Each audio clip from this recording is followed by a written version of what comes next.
I'm going to do you a video today about how I started to use self-hypnosis as a tool for emotional healing and kind of the journey that I took, the process that I engaged in and the kind of the results that came to. So if you are looking for emotional stability, if you're looking to resolve conflicts inside of yourself or noise inside of yourself, if there's a sort of, maybe if there's some sort of a fire inside of yourself that seems to be trapped inside your skin and you're not quite sure what to do with it, or if there's anger or resentment or any kind of very dominant emotion which is capturing you and stopping you from, getting back on your golden path, if you want to call that. And that's what I'm going to talk about today. So everybody knows when they need to get outside their current pain point, okay? And there are 1,001 charlatans out there that are going to tell you that their way is the way.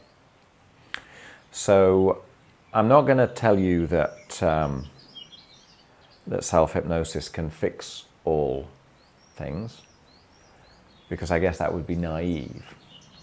But I would encourage you to try it, to experience it, and to learn from that. In my experience, the results were transformative. That's all I can say. So, and I'm not the sort of person who, prior to the experience of hypnosis, would have said something so ridiculous. Okay, so this was sufficiently transformative to permit me to now talk of things that previously would have been way outside my comfort zone, way outside the zones of what is socially permissible inside the stories of my head. So it's made me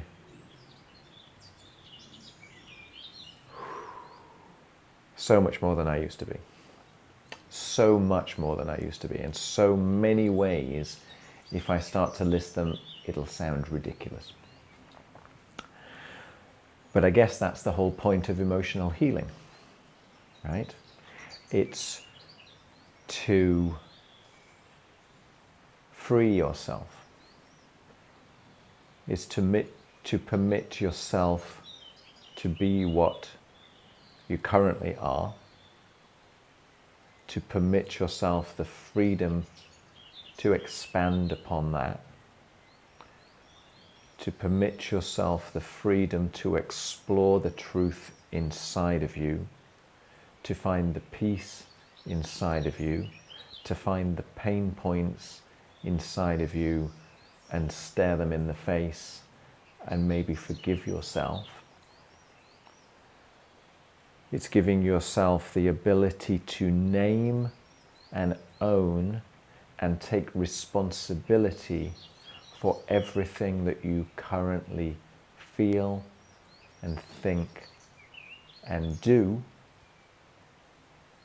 and also accept everything which is outside of your control, everything which is bombarding you, and so kind of accepting both your personal power but also your powerlessness.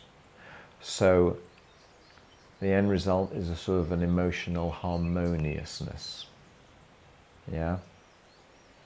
Like all instruments in the orchestra of your body are playing in harmony. I'm talking that level of serenity, that level of completeness.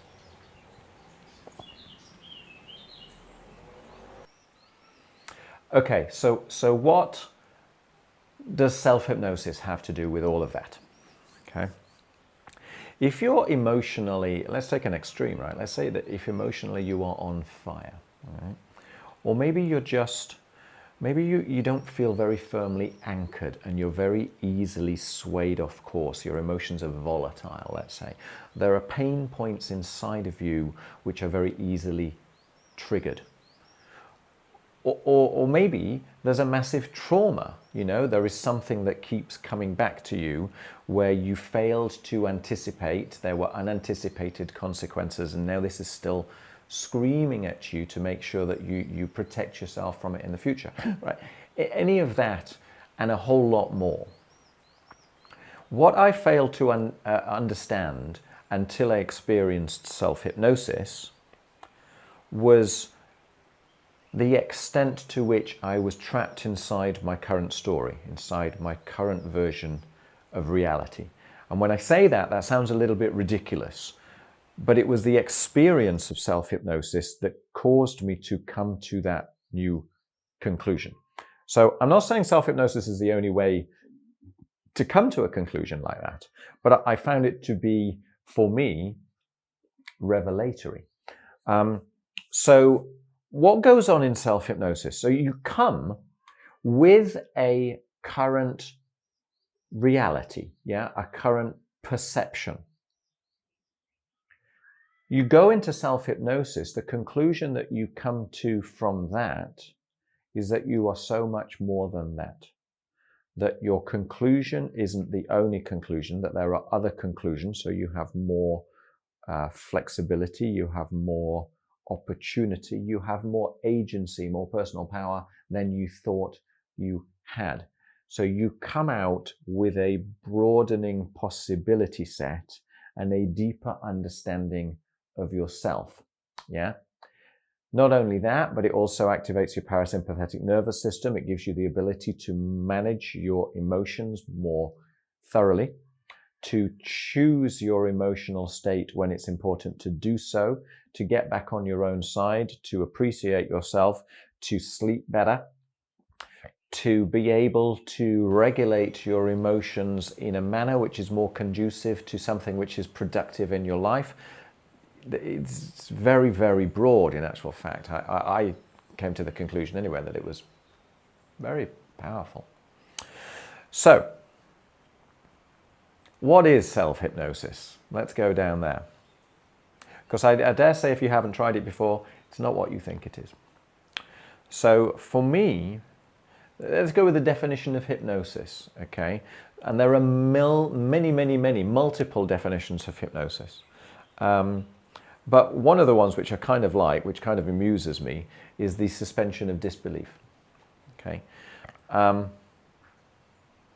We think we know what we think we know.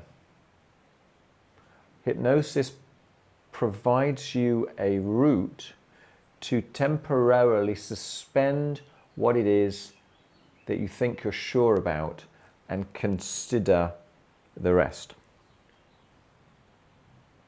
Another way of defining hypnosis is the bypass of the critical faculty of the conscious mind, or more colloquially, getting out of this chattering part of your mind that thinks it runs the ship.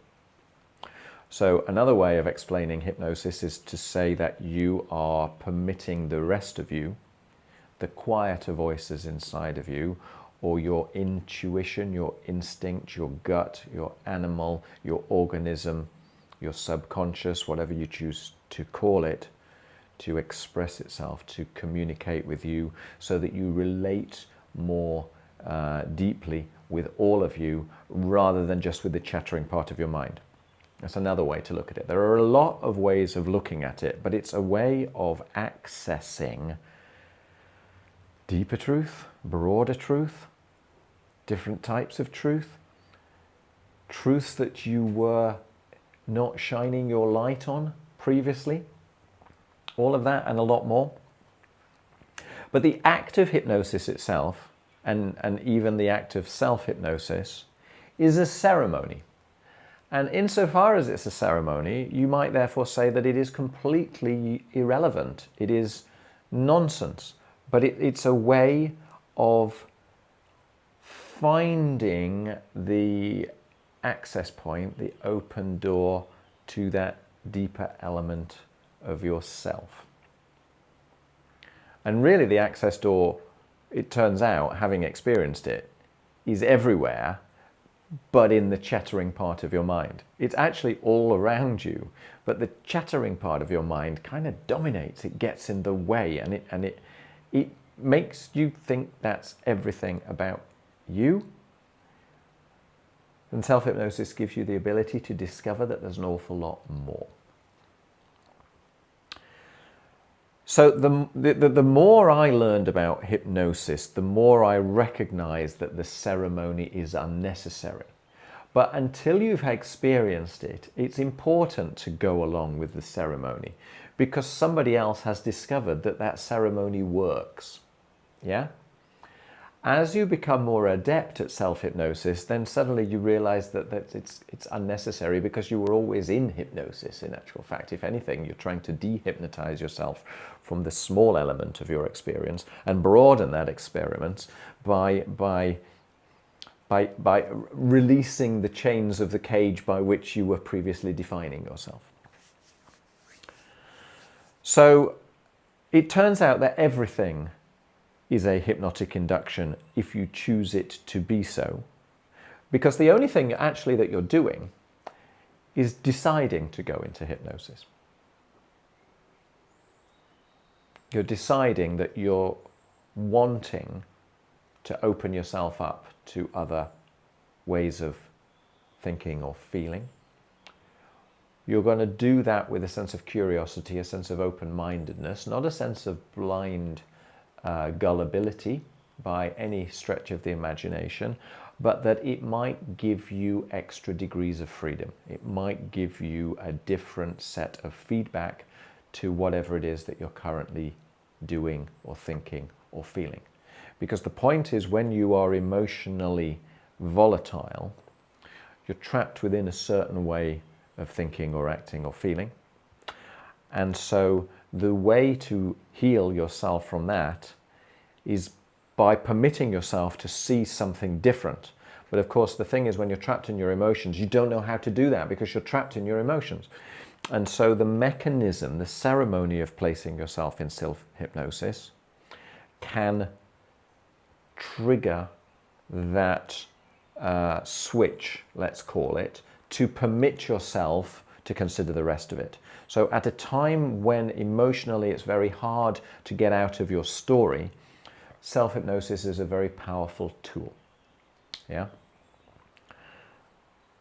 The end result is a discovery, right? It's an internal voyage of discovery. You come to realize how little of you were paying attention to, how little of the story of life you were paying attention to, and how little of the opportunity set which presents itself around you at every second of the day you were paying attention to.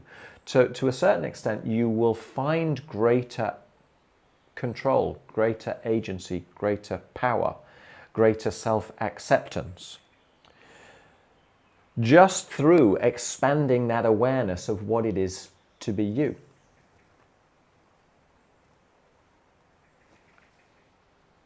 And so you become a more whole individual. Yeah? That's why you get the emotional control back. You actually permit yourself broader emotional freedom, and as a result, no longer need to go out to the broad spectrums, to the broad ends, because you trust yourself. Yeah? So you're more regulated, you're more serene, I guess you would say.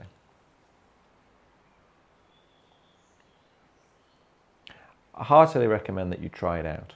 Okay. Now this is what I do on a regular basis.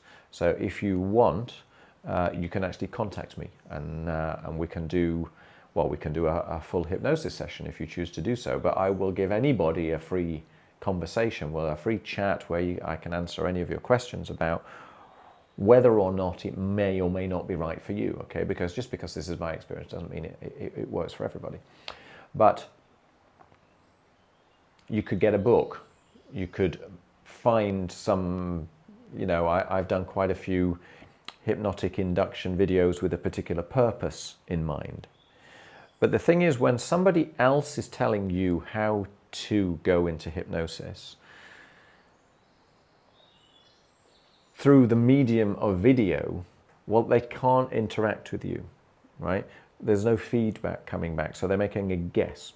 If you're doing hypnosis for someone in person, then it's a much more collaborative experience. So don't judge too much based around a video or an audio recording of somebody else telling you how to do this, because they don't know who you are. They don't know your trigger points. They don't know how to jump on whatever it is that you are doing at that moment to help guide you there, right? Whereas true hypnotherapy, true hypnotic participation is a collaborative experience. Yeah, very, very different. So you need to understand that.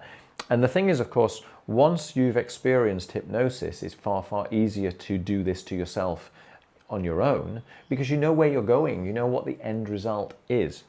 So, so find ways to practice. But if you look at some of my other videos, you'll see quite a lot of them which talk about hypnosis in one way or another, the methods by which you can go in, some of the different types of ways that you can do that, the benefits, the results, and there are some guided meditations that you can actually access as well. So I hope some of that is of interest. And thank you very much. Get back on your own side, look after yourself, and I wish you well. All right, cheers, bye.